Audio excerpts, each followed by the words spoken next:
I know we've been talking about small businesses, but let's say you have ten employees, right? And you go out on the market and you say, hey, who knows Google Workspace?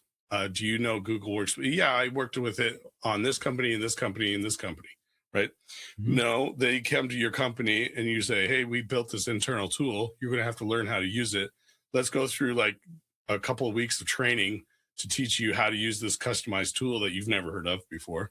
Yeah. Does that make sense? So not only are you spending time securing it, maintaining it, you're spending more time on training employees on how to use it.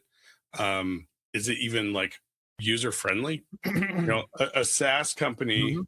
will have thousands of people who've already iterated over it. You see what I'm saying? Yeah, So, yeah, I see what you're saying. And yeah. the last point, I'll say is that the SaaS companies' software mostly is predictable. I say that though Well, because it has a reputation from yes, users and reviews and stuff. So I was trying to say something we're sort. I don't know if we're missing it, but I was going to say a new company with no money, like a two-person startup, they're going to find, not in all cases, but in a lot of cases, if you don't have any money, you're going to try to build all these tools yourself, even if they're not that great. true. And you're going to use AI as a force multiplier to grow as much as you can without paying a dime. Now the question is once you start producing and getting customers and getting money and everything, at what point do you say, hey, my janky little tools can be upgraded to professional grade paid services where I'm willing to spend my money on?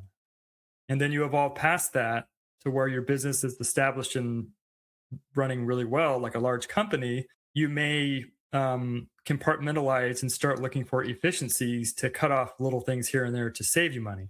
Yeah. So, you know what I mean? There's just a lot of Yeah, factors in that.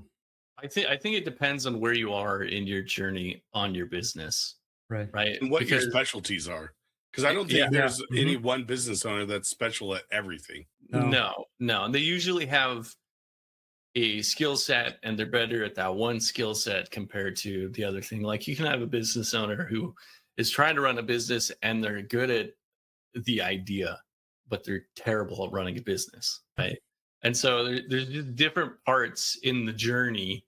And I would say for starting and building something to build upon, these agents and tools give people a leg up because now they can quickly create something that for the most part is usable. They're not worried about training people on it because it's True. going to be them using it. They're not worried about how efficient it is because it's going to be getting the job done. And that's all they care about in the beginning. It isn't till way down the road when you're like a medium sized company and you start worrying about, well, is this an efficient process? Is this the best way to do this? Right. Right. And then After you you're start, proven and you're making money, and yeah. it's just a matter of efficiency, right? So AI gives people the ability to prove out an idea quickly. Can you do this? And Well, if so, who's to say though that like the AI of today gets them started to proving that idea, but then in a year or two from now, AI will be good enough to be more efficient at those processes. You know what I You mean? I mean, know, yeah, I wonder. So there's a common thing with big companies. They're sort of they have a forward thinking vision of what they're predicting AI to be. And so, like, the business and sales people are, they say AI can do everything with an agent, they'll just sell it that way.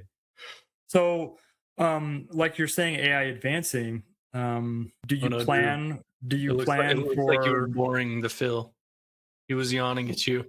Oh man. I'm not getting enough sleep, Orson. Oh man. Sorry to cut you off. So I guess I'll just say, is AI, are people making decisions today based on them assuming AI will be better tomorrow? Oh, that's a good thought. Ooh. Because There's right like now you AI do investments the now. arc. They're saying AI is a bubble, and they're saying that may be true, but you still invest today because that's still the future anyways. Well, how is that? You can't afford not to invest, even if it's a bubble. How is that any different than video game programmers programming their game